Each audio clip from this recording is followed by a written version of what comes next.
There are many different ways that bike lanes can be handled at intersections. Let's take a look at a few different solutions. When there's a painted bike lane along the curb, the bike lane can end and become a shared right turn lane with vehicles, called a mixing zone. Drivers must yield to cyclists because they are the ones merging into this lane.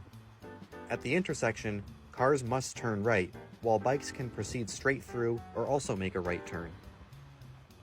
This type of treatment, along with the other types we'll look at, exist because one of the biggest dangers to bikes is right-turning vehicles when a bike is going straight. The mixing zone puts right-turning vehicles and bikes into the same lane so that the cars are either in front of or behind the bike and not cutting across the bike.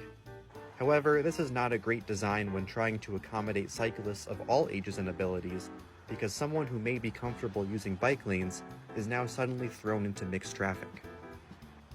A similar treatment is called the through bike lane.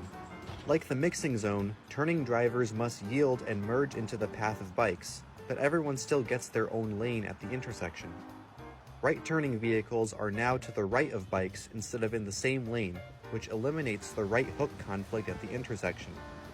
This type of design is common and in accordance with design manuals, but again, it's not very comfortable. I call this type of design the gauntlet, because if there are cars in both the through and right lanes, bikes have to thread the needle between multi-ton vehicles.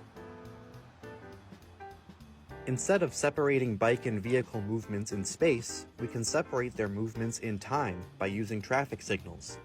Whenever there is a dedicated turn lane at an intersection, that lane can be signaled separately from the other lanes. One type of signal phasing pattern is to give green lights to both through vehicles and bikes while showing a red arrow to the right turn lane. And then the next phase would show a red bike signal and a green arrow to the right turn lane. The traffic signal ensures that right-turning vehicles and bikes never cross each other at the same time. Finally, there's the Dutch-style protected intersection. The bike crossing is set back from the edge of the road, so that drivers have to turn 90 degrees to the crossing where they can have better visibility of bikes. A corner island also tightens up the intersection so that drivers are making their turn slower. In this design, bikes and vehicles can either run at the same time for lower traffic areas or also have separate signals.